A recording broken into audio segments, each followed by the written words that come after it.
My sisters, my dear, dear sisters, we need to talk. We need to talk. We gotta talk. We gotta talk. Somebody sent me some tweets that they wanted me to discuss, address, consider with you. The other day, maybe a couple weeks ago now, maybe 1 week, maybe two, I posted a video that was just for the pharaohs, just for our brothers. And this one is just for us.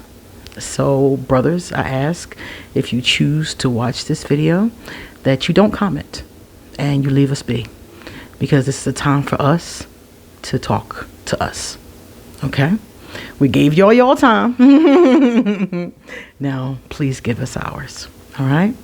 My name is QueenAusetHeru, and thank you for joining me for another wonderful edition of Ask an Aquarius.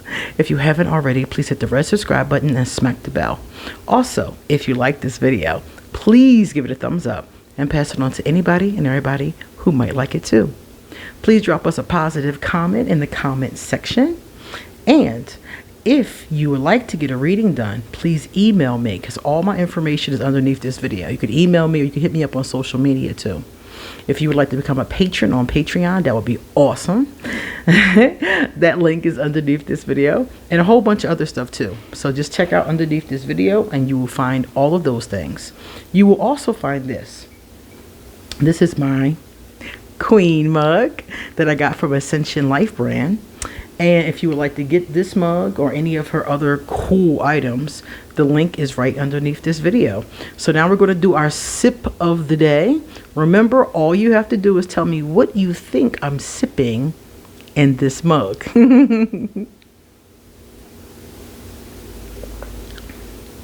Okay, here we go. All right, sisters. So this is what we're going to talk about, right? It's going to be a pretty heavy topic. Now, mind you, I could not speak for women of different cultures. This is addressed to black women, and I'm going to speak about black women. Now, I honestly believe that a lot of women from all over the world can relate to this topic, but as a woman of color, I, of course, am comfortable speaking about what I know. I don't know what goes on in all those communities, so I can only talk about what I've seen and heard and experienced. Okay?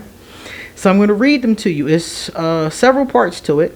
So I'm going to read each part and then I'm going to respond to it. These tweets came from Talisha Wilson, and they've been very controversial. They've gone viral all over the internet, and lots of people are talking about them. And that's why I wanted us to talk about it as women, because I hear men, they have their own agendas, you know, especially the ones that I hear talking about it. The decent men, I haven't even heard talk about this. The decent men I know actually agree with this, you know, but the others, you know, I don't talk to them that much, so I don't really care what they think. So let's talk about it. This is her first one, okay? It says, I want black women to get comfortable with telling people you are not doing enough for me. And I want more than you are capable or willing to provide. More times than not, people come into our lives and leave with more than what they had, and we're left with nothing. That's dead. So I'm going to speak to the first part. She says she wants us to get more comfortable with telling people you're not doing enough for me. Now, I agree with this 100%, and I'm gonna tell you why. Because I have a lot of people that come to me, either friends or family members or clients most of the time, who come to me and they're complaining about this. I'll give you an example. A woman came to me recently, and she was saying to me, oh yes, she's a nurse. Oh my God, what do you hear this story? A nurse came to me and she told me that she was in a relationship with a gentleman. Now, her and the gentleman didn't start off in a relationship. It started off being friends with benefits. So they would see each other. They would have a good time. They might go someplace.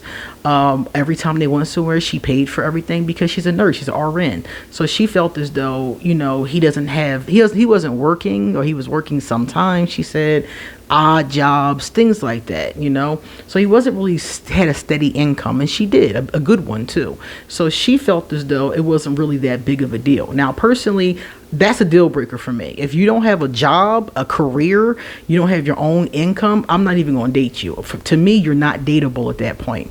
But she dated him anyway, thought he was a nice guy. So they started to see each other. He lived someplace else with his mother. She lived in her place. He would come over there. They would do whatever.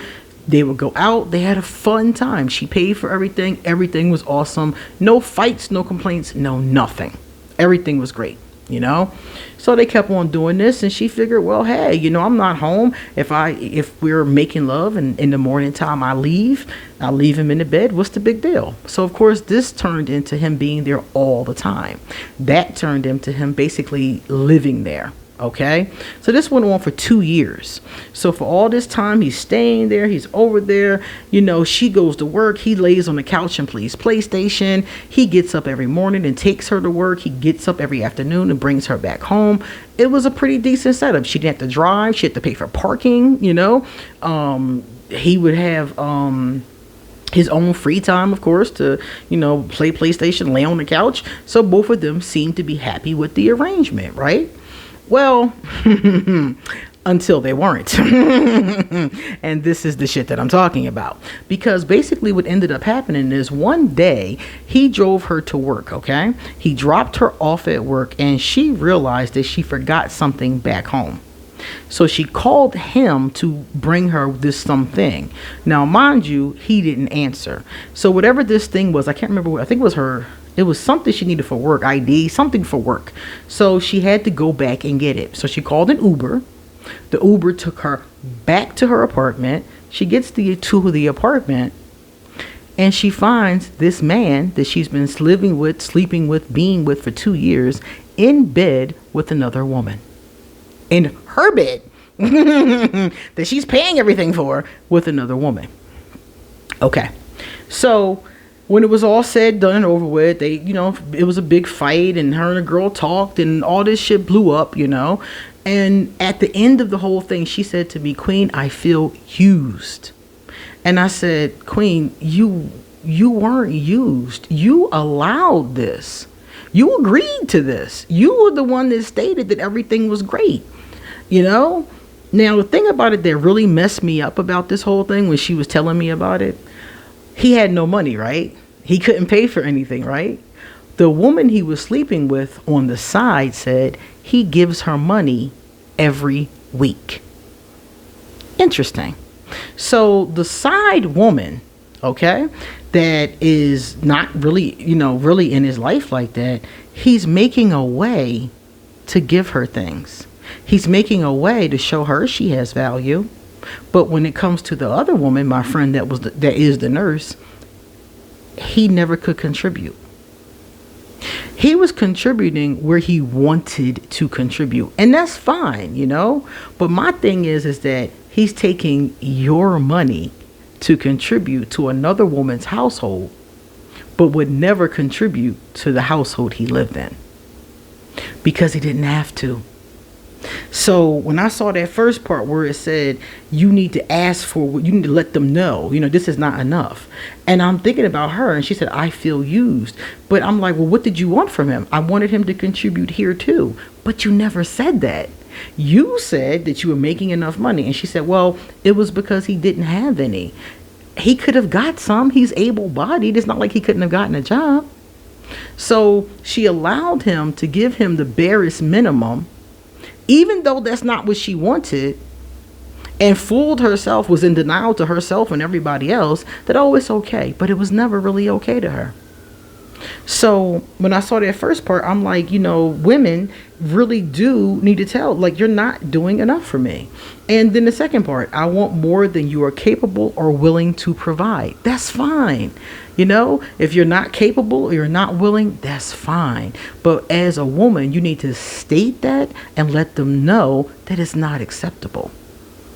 And if they can't change it, okay, well, you can go on and hand somebody else mediocre if that's what you choose to do. And I can go by myself or with somebody else. You see? So my thing is that in this case, she's like, well, I was used. And I'm like, no, you allowed this to go on. You never said anything. Another example, I have a friend who is now divorced, but the whole time she was married, her husband never gave her a Christmas gift. Matter of fact, he didn't give her any gifts at all. And she always gave him Christmas presents. She always did nice things for his birthday. You know, her birthday would come and go, and the most he would say was, you know, send her a text, happy birthday. You know, he never did those kind of things for her. And every time it happened, she would complain to me. She would be upset, talk to other friends. It really bothered her. But she never told him, I want more from you. I want these things from you. You know, and my thing is, gifts are my love language. So the first time he didn't give me a gift, I would have left him alone because that's my love language. So you already know that's my love language. So if you chose not to do so, that means you chose not to speak my love language. So I choose not to be with you, period, point blank. But for her, it was like, well, maybe he'll start. Maybe he'll do it. You know, and never really impressing upon him. The other part was that she never really impressed upon him that it was important to her, when it clearly was. So my thing is that number one, you do have to state what it is that you want. And when somebody is not giving you what you want, this can be a friend, this can be a lover, you need to state what you want. You need to let them know they're not giving you what you want. And if they keep on doing that, and I wouldn't wait too long, then they need to hear, well, if this is something you don't want to do, you're not willing, you're not capable, I'm out. That's it. You know, and I think that a lot of people are very uncomfortable with that. Some black men, and maybe some men of other cultures too, will even come off to you like you're lucky to even have the companionship. How dare you want something more? And that's bullshit, because when a man wants something more, guess what he does? He keeps his options open. He does. He keeps his options open until he gets exactly what it is that he wants. And that's what we need to be doing as women as well. All right, let me see. And then she said that people come into our lives and leave with more than they had, and we're left with nothing, and that's dead. Well, some of the times that does happen. You know, I know a lot of women who have been in relationships with narcissists. So they come into the relationship, and this could be male or female. This does not have to be just men, because I've seen lesbian women go through these problems too. But I've seen women who were in relationships with a narcissist, and he or she just take and take and take and take. And the person, you know, just keeps giving. You know, that's their nature. They have a giving nature, and eventually they're depleted. They're sometimes mentally unhealthy at that point, you know, and then this person, you know, scampers off to go do them, you know, and you're stuck with this situation that you did allow to happen, that you engaged in, just like my friend the nurse. She did engage in it. And when we talked about it, she was like, you're right, I did engage in it. It's just that I didn't realize, you know, that he was that kind of person, number one. You know, and number two, I didn't realize how much it bothered me that he wasn't contributing until I realized that he was in other places. All right, now let's read the second one.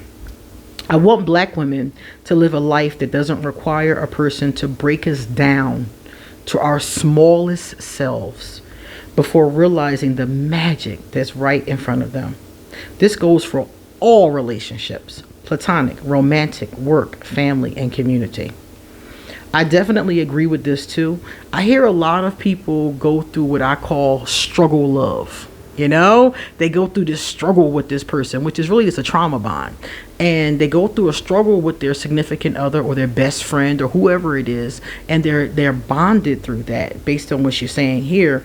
And a lot of times it's like you have to be broken or you have to ride or die. You know, you got to go through all this struggle just to get to the part where the person loves and respects you, when they should offer you respect in the very least up front. So this is definitely true. And it does go for all relationships. I want black women to remove waiting out of our obligations. Let's stop waiting for our brilliance to be noticed. Stop waiting on someone to realize our worth, or waiting on someone to get their life together in order to be what we need. A lot of people will tell you that. They'll tell you like, oh, you know, you got a good woman, you got a good man, just wait for them to figure it out. And I'm just sitting there like, I I mean, I do believe in patience. I believe in working with a person too, but I also need to see consistent effort.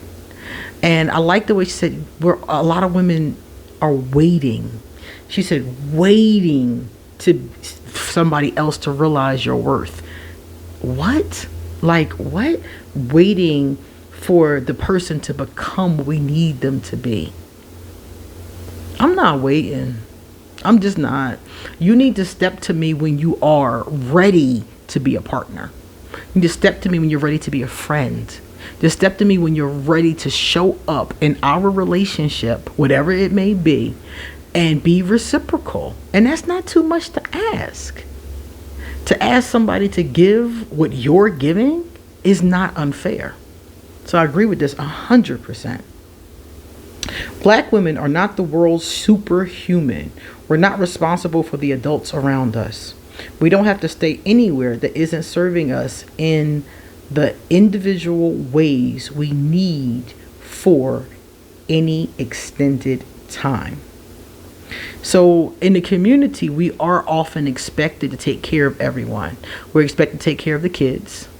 We're expected to take care of our families, our parents. We're expected basically to take care of everyone. I think other communities, this expectation is on women too. People don't even care if you're taking care of yourself. I mean, if you're taking care of yourself physically, like, you look good, then that's all they really notice. They don't know if your mental health is okay. They don't care if you're at peace, as long as you're taking care of everyone else. And I think this is important because I do think that we're supposed to take care of each other. I do think there's an element of that. But I think that sometimes some people, especially in some families, like I have a friend who's taking care of her elderly parents. Now, mind you, she has 4 siblings. And I'm like, well, the youngest one is a girl, but she's a girl. She's in college. The other 2 are guys. And it's like, why is it that you're not getting any help at all? Why are you doing everything? Why do you have to be the superhuman of the family? You should be getting help from the other siblings or whoever is involved. It takes an entire village. They always say it takes a village to raise a child, but it takes a village to take care of each other. So your brother should be helping. Your sister, she probably is. I think she said that the little sister lives with them. So some other people should be helping too, is my point. All right, let me see. Last one. Black women don't hear often enough, you're allowed to walk away from anyone, anything, or any space at any time. And anyone who tries to persuade you to stay somewhere that is not healthy, safe, or a waste of your time ain't really for you. Go enjoy your Friday onward. So I agree with this as well. There are people, especially, I hate to say this, but remember I said at the very beginning, there are certain men will make you feel like you're lucky that a man even likes you. Some people will even do that to you. They'll say, well, you're lucky to be in a relationship, or you're lucky somebody cares about you, and truth be told, that is a blessing. Somebody loving you and caring about you and being in a relationship with you is a blessing. But when that person is not stepping up to the plate, when that person is not doing enough for you, when that person is expecting, like I said before with the narcissist, they're expecting everything from you, then it's not a good thing. It's not. And let me give you an example of a friendship, but we talked about some romances before. I have a friend I saw the other day, and I said to him, where was another mutual friend? Because I hadn't seen the mutual friend in months. And he said, well, I stopped hanging with him. And I said, why? And he said, because he never contributes. He never brings anything. Whenever we get together, which is true, we always get together and everybody brings something. I'll bring like vodka. Somebody else will bring like food or snacks. Somebody will bring ice. Like everybody always comes with something except for this one person. So he said to me, I just stopped hanging with him because he never brings anything. And the first thing I said was, he doesn't have a job. And he said, yeah, but he can bring something. And I thought about it and I was like, he's right.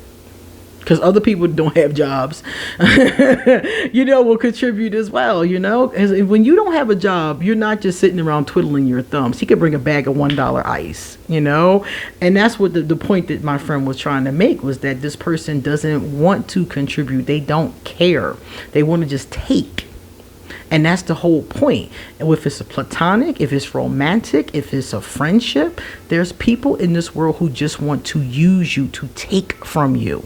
And I see a lot, and I said this specifically to women, because this happens to, everybody. Men get used too. But I'm saying this specifically to women because, number one, I was sent that about black women, but also because I talk to women all day. Most of my audience and most of my clients are women. And all day long, I'm hearing the same stories over and over. Being used by a significant other, family dumping everything on their laps, over and over and over again. Platonic friends who never bring anything, or friends who get mad at them when they don't have time to cater to them because they're catering to their own lives, So I hear this over and over again, and I just wanted to say to my sisters, if somebody is making you, like she said at the very end of this, let me read it again because this is really important. It says, anyone who tries to persuade you to stay somewhere that is not healthy. So if you're being encouraged to stay in a relationship that's not healthy, where the other person isn't being reciprocal with you, or they're harming you, abusing you, they're toxic in some kind of way, you're allowed to walk away. You don't have to wait until maybe they get better because you're lucky somebody likes you. Let them go. You don't need that energy. Someplace that's not safe. So if you're not in a safe space emotionally, mentally, physically, then that's not a space that you belong in. Or somebody that's going to waste your time. That's not somewhere that you belong in. You guys know that I used to have this Libra friend that I stopped talking to in October. And one of the reasons why is because he's a waste of my time. He constantly, Libras, not all of them, but some of them, this one in particular, needs a lot of emotional energy. There's constantly something going on or going wrong with this person. And this is common for all of us. Who has a perfect life? Nobody. And I chose to step up every time something was going on and make sure he was okay and give him encouraging words and look out for him in all kinds of different ways, because that's my heart. That's what I do. That was my decision, right? But once I realized that this person doesn't do the same thing back, this person doesn't really care about me, this person is a taker, a narcissist. And he was diagnosed as a narcissist. And I said to myself, oh, now I see it. I get what he's talking about, because he's a taker. He constantly takes and takes and takes and takes and gives what he feels like giving. Not really what I need. Just take that. I'll give you that. Kind of energy. And I'm just like, oh, are you okay? What do you need? Huh? Yeah. I'm Johnny on the spot to what do you need? And this person is like, you'll be all right. Somebody gave me a gift one day. Let me tell you about this. Somebody gave me a gift one day and he said, why couldn't you buy it yourself? I could have bought it myself, but this person cares about me and chose to give me a gift. So I knew right then and there that I was dealing with somebody that was selfish and had a really warped view of what it meant to care for another person. And I just said, you know what? It's okay to walk away. Hurt my feelings. Hurt me to the core. I'm still hurt. But it was smart to walk away from somebody who doesn't care about you.